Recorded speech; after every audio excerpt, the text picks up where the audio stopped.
بینندگان ارجمند سلام. نشر لحظه‌ای برنامه اطلاعاتی کریمینالی سپری وزارت کارهای داخلی با شرح مهمترین خبر حادثه‌های جنایی که در هفته سپری گردیده به وقوع آمدند منظور شما می‌گردد. در استودیو با شما من نصرت الله سعیدزاده. توجه نمایید به محتوای برنامه. ختن همسایه از دست همسایه در شهر کنیبادام ولایت سوغد. دزدی یک نفر ساکن ناحیه ورزاب در حدود شهر دوشنبه آشکار گردید. سوختار منزل استقامتی در خیابان رودکی پایتخت. شرح این و دیگر خبر و گزارش ها در نشر نوبتی برنامه سپر. در شهر کنیبادام ولایت سوغد بدمستی همسایه باعث به آن گردید که همسایه دیگری از دست او کشته شود. شرح مفصل موضوع در تهیه همکارمان کاپیتان میلیتسیا اکبر شریپوف در این موضوع. عاقبت هر یک جنایت صادر گردیده به حالتهای ناگوار و پشیمانی آورده می‌رساند، ولی از همه دردناک و غم‌انگیز جنایت‌ها مقابل حیات انسان است که در نتیجه آن رشته عمر آدمان کنده می‌شود. در شهر کنیبادام ویرانی مناسبت میان دو همسایه اخیراً به جنایت مخصوصاً وزنین آدمکشی انجامید. شهروند خدایبردی و فردوس ایناموویچ سال تولدش 1985 استقامت کننده شهر کنیبادام در حالت مستی از سبب خصومت شخصی نسبت شهروند سید خوجاєв جورا دادابویویچ سال تولدش 1971 که در همسایگی او استقامت میکرد با استفاده از کارد خوجگی و رسانیدن یک ضربه مرگاور به قفس سینه به هلاکت رسانیده است. جنایت در منزل استقامتی جبریده واقع در کوچه عینی شهر کنیبادام صادر شده است. رخ دادن جنایت به قاعده و آداب همسایه‌داری را رعایت نکردن علاقمند نیست، بلکه به فعالیت صاحبکاری گمانبرشونده وابستگی دارد. فردوس خدایبردیوف قسمی از حوله جبریده را که در شاهراه جایگیر است به اجاره گرفته نقطه خدمترسانی بنیاد میکند. با گذشت چند مدت جبریده شرطنامه دهانی را ویران کرده نقطه مذکور را به دیگر نفر میدهد که باعث مفلس شوی فعالیت صاحبکاری خدایبردیوف میشود. محض همین حالت برای جنایتکار شدن صاحبکار زمینه گذاشته است. حالان که حیات انسان از همه ارزش‌ها بالا می‌ایستد، دخل‌ناپذیری آن را قانون کفالت می‌دهد و یگان دلیل برای آدمکشی سبب شده نمی‌تواند. از روی دلیل مذکور با ماده 104 قسم 1 کدکس جنایتی پرونده جنایتی آغاز کرده شده است. کارمندان ریاست کافتکای جنایی وزارت کارهای داخلی 2 نفر شهروند خارجی را دستگیر نمودند که آنها همچون سیاح به جمهوری تاجیکستان وارد شده به قلابی و ساختکاری اسعار قلبکی خارجی دست زدند.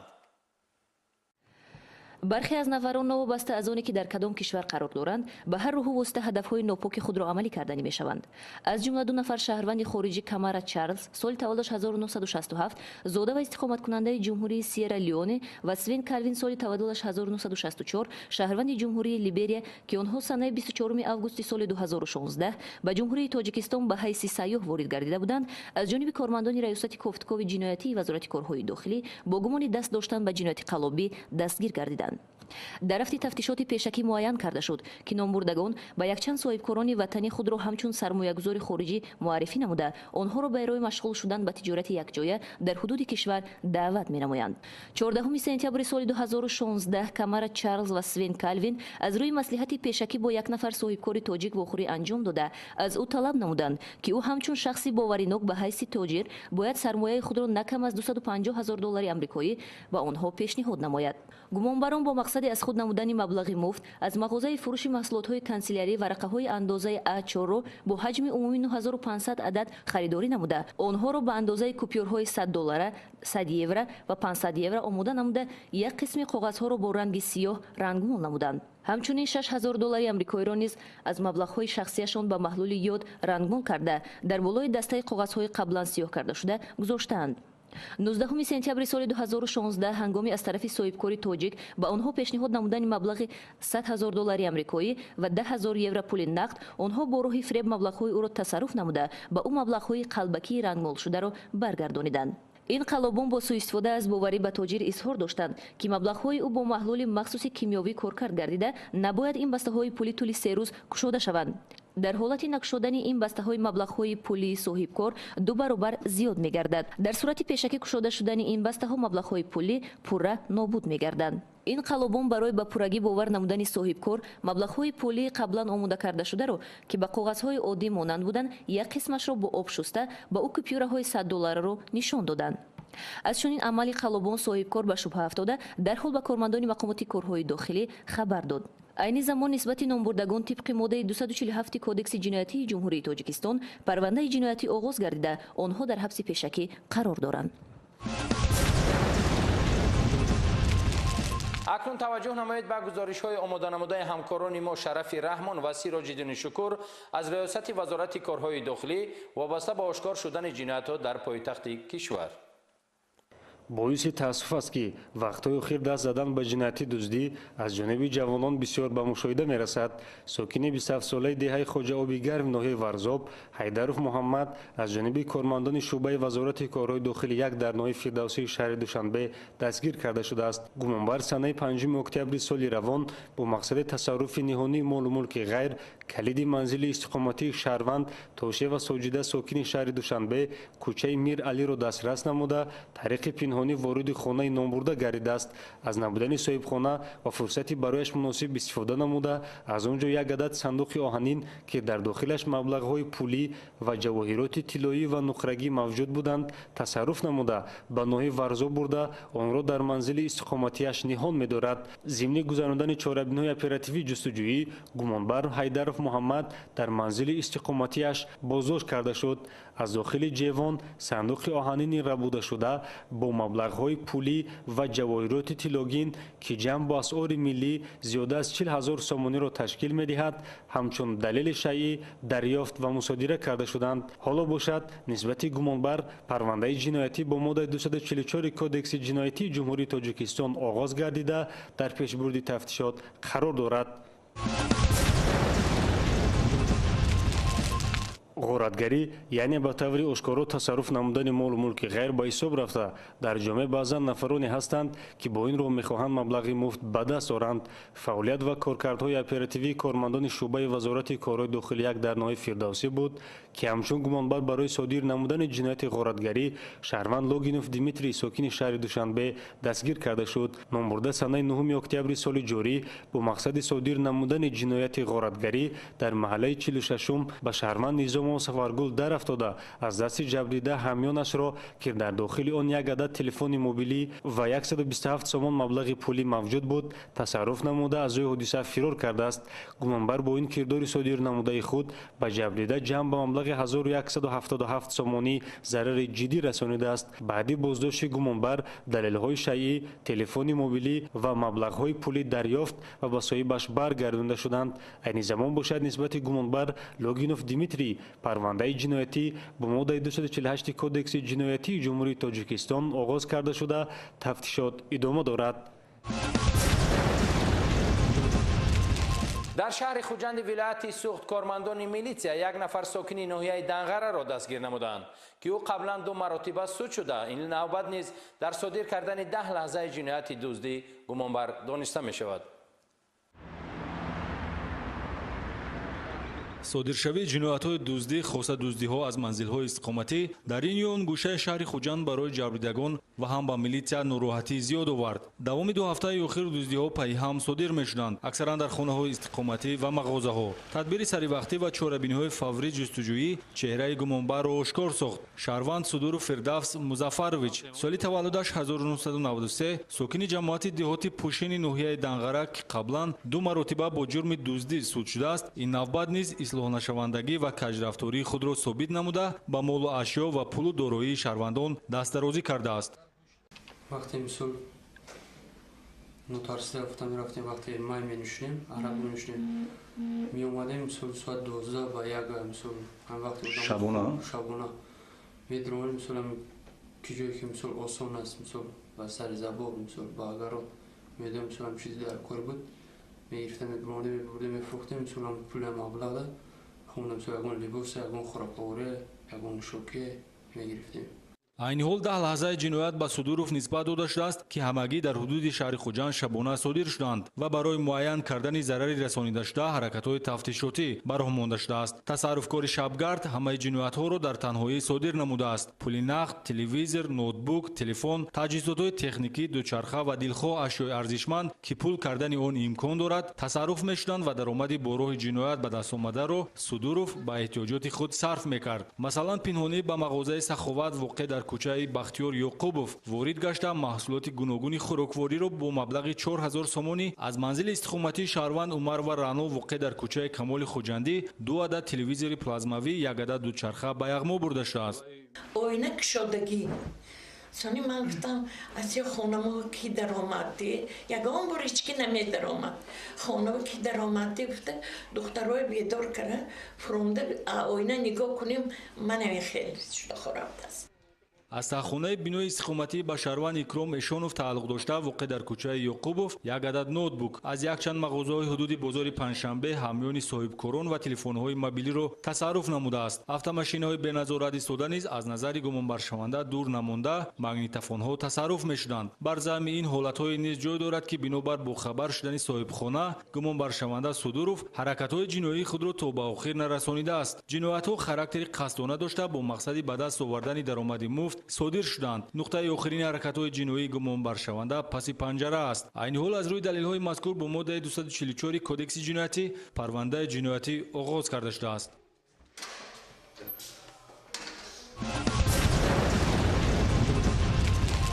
чанд рӯз қабл бепарвоии як нафар иҷоранишин дар хиёбони рӯдакии шаҳри Душанбе сабабгори сар задани сӯхтор гардида боиси ташвиши дигарон гардид. ҳамкорони мо Кароматуллои Абдулло ва Толиби Ҳаёт дар ин хусус гузориш таҳия намуданд.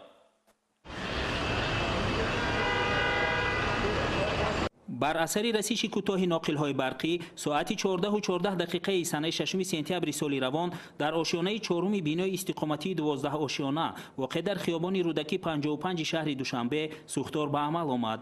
бо қабули бонги хатар фавран ба маҳалли ҳодиса гурӯҳи навбатдори сараёсати хадамоти давлатии оташнишонӣ вазорати корҳои дохилӣ ва 3 адад нақлиётҳои асосӣ ва махсуси оташнишонӣ сафарбар карда шуданд. ҳангоми ба ҷои ҳодиса ҳозир шудани оташнишонон муайян гардид ки дар ҳуҷраи рақами 86 мансуб ба шаҳрванд Ҳиматова Нигина Музаффаровна соли таваллудаш 1994 хонашин ки айни ҳол дар он Абдуллои ва Насиба Астамовна соли таваллудаш 1989 иҷоранишин будааст, дар масоҳати 13 метри мураббаъ тахти хоб ва дигар молу ашёҳои рӯзгор дар коми оташ месӯхтанд. дар натиҷаи андешидани чораҳои фаврӣ тактикии оташнишонӣ ва кормандони хадамоти оташнишонӣ муяссар гардид ки сӯхторро ба зудӣ иҳота ва дар масоҳати аввалааш соати 14:45 ба пуррагӣ хомӯш намоянд. мувофиқи иттилои коршиносони соҳа гунаҳгори ҳодиса иҷоранишин буда зарар аз сӯхтор ба 12000 сомонӣ баробар мебошад. маблағи молу мулки аз нобудшавӣ дар коми оташ эми нигоҳдоштаи оташнишонон 973000 сомониро ташкил медиҳад. қобили қайд аст ки аз сӯхтор ҳеҷ кас зарари ҷисмонӣ набардоштааст. тамошобинони иззатманд таваҷҷӯҳ намоед ба як эълон.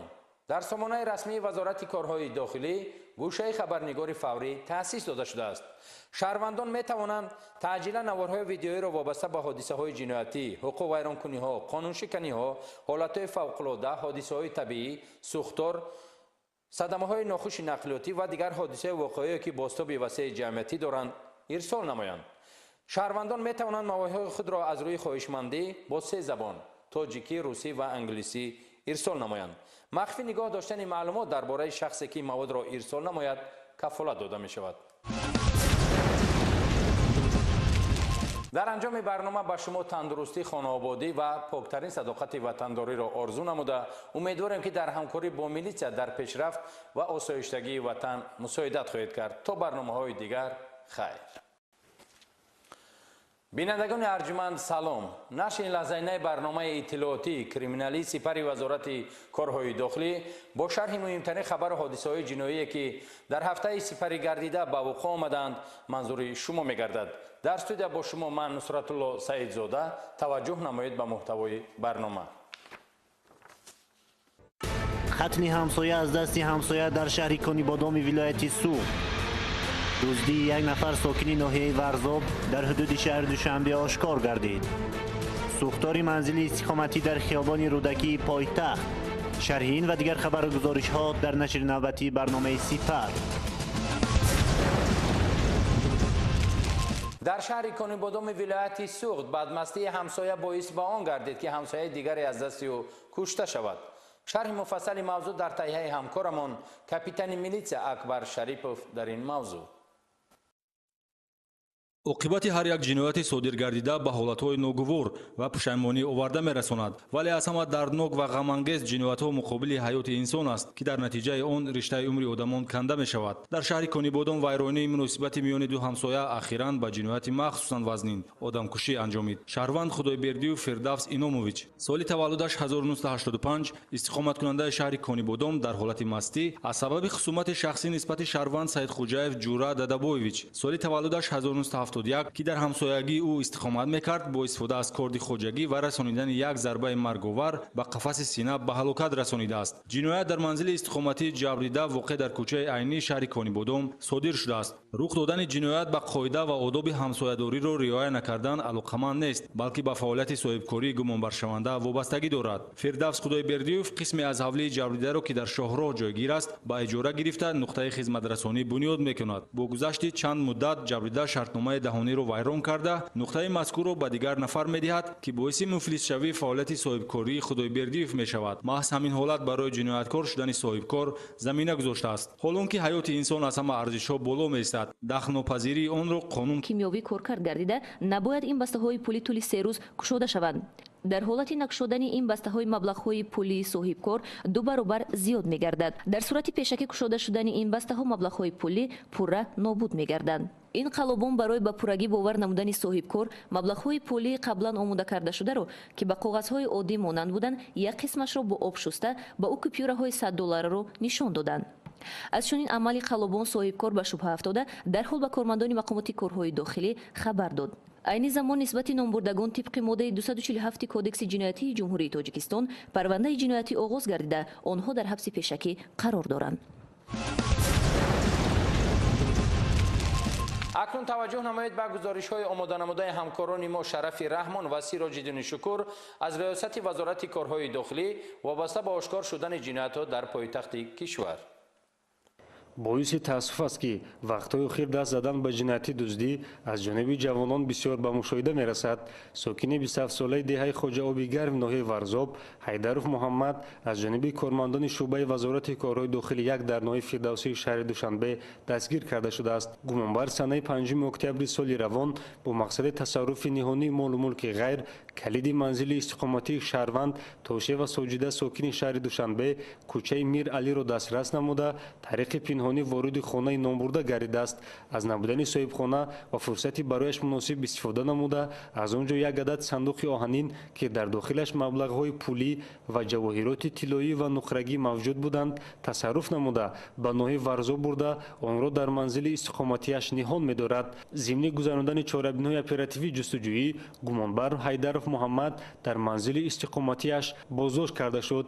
аз дохили ҷевон сандуқи оҳанини рабудашуда бо маблағҳои пулӣ ва ҷавоҳироти тиллогин ки ҷамъ бо асъори миллӣ зиёда аз 40 000 сомониро ташкил медиҳад ҳамчун далели шайъӣ дарёфт ва мусодира карда шуданд. ҳоло бошад нисбати гумонбар парвандаи ҷиноятӣ бо моддаи 244 кодекси ҷиноятии ҷумҳурии тоҷикистон оғоз гардида дар пешбурди май менӯшем араб менӯшем меомадем мисол соат 12 ба 1 мисол вақти шабона медромем мисолам ки ҷое ки мисол осон аст мисол ба сари забоб мисол ба агарот медам мисолам чизи дар кор буд мегирифтам мебурдем мебурдем мефурӯхтем мисолам пулам маблағда хонда мисол ягон либоса ягон хӯроковаре ягон нӯшокие мегирифтем.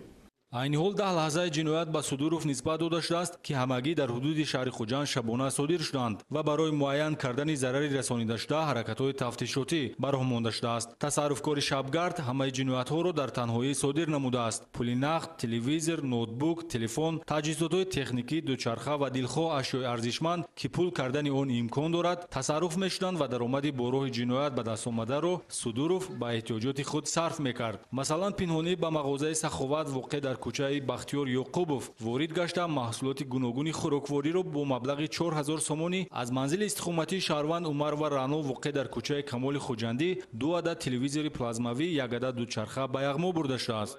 Ойна кушодагӣ сони ман гуфтам аз ё хонамо ки даромадӣ ягон бор ҳички намедаромад хонамо ки даромадӣ гуфта духтарои бедор кара фуромда ойна нигоҳ кунем манаме хеле шуда хорафтаст.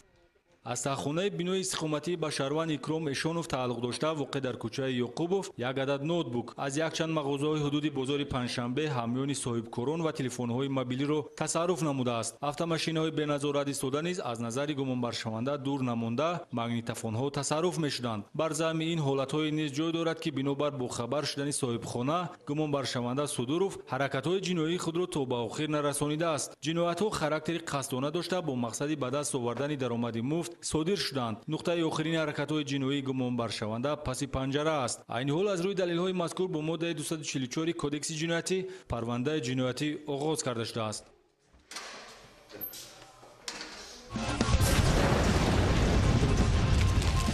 чанд рӯз қабл бепарвоии як нафар иҷоранишин дар хиёбони рӯдакии шаҳр тафтишот қарор дорад.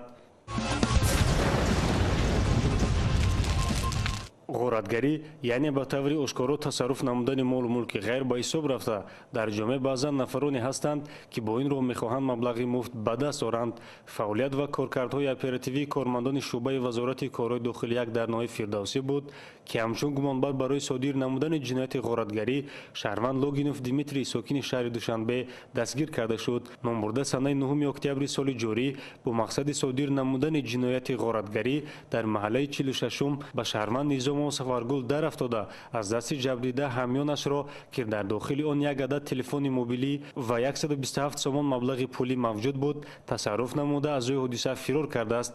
гумонбар бо ин кирдори содир намудаи худ ба ҷабрида ҷамъ ба маблағи 1177 сомонӣ зарари ҷиддӣ расонидааст. баъди боздошти гумонбар далелҳои шайъӣ телефони мобилӣ ва маблағҳои пулӣ дарёфт ва ба соҳибаш баргардонда шуданд. айни замон бошад нисбати гумонбар Логинов Димитрий парвандаи ҷиноятӣ бо моддаи 248 кодекси ҷиноятии ҷумҳурии Тоҷикистон оғоз карда шуда тафтишот идома дорад. дар шаҳри хуҷанди вилояти суғд кормандони милитсия як нафар сокини ноҳияи Данғараро дастгир намуданд ки ӯ қаблан 2 маротиба суд шуда ин навбат низ дар содир кардани 10 лаҳзаи ҷинояти дуздӣ гумонбар дониста мешавад. содиршавии ҷиноятҳои дуздӣ хоса дуздиҳо аз манзилҳои истиқоматӣ дар ин ё он гӯшаи шаҳри хуҷанд барои ҷабридагон ва ҳам ба милитсия нороҳатии зиёд овард. давоми 2 ҳафтаи охир дуздиҳо пайҳам содир мешуданд аксаран дар хонаҳои истиқоматӣ ва мағозаҳо. тадбири саривақтӣ ва чорабиниҳои фаврӣ ҷустуҷӯӣ чеҳраи гумонбарро ошкор сохт. шаҳрванд Судуров Фирдавс Музаффарович соли таваллудаш 1993 сокини ҷамоати деҳоти Пушини ноҳияи Данғара ки қаблан 2 маротиба бо ҷурми дуздӣ суд шудааст ин навбат низ ислоҳнашавандагӣ ва каҷрафтории худро собит намуда ба молу ашё ва пулу дороии шаҳрвандон дастдарозӣ кардааст. вақте мисол нотарсида рафта мерафтем кафолат медиҳад ва ягон далел барои одамкушӣ сабаб шуда наметавонад. аз рӯи далели мазкур бо моддаи 104 қисми 1 кодекси ҷиноятӣ парвандаи ҷиноятӣ оғоз карда шудааст. кормандони раёсати кофтикои ҷиноии вазорати корҳои дохилӣ 2 нафар шаҳрванди хориҷиро дастгир намуданд ки онҳо ҳамчун сайёҳ ба ҷумҳурии Тоҷикистон ворид шуда ба қаллобӣ ва сохтакории асъори қалбакии хориҷӣ даст заданд.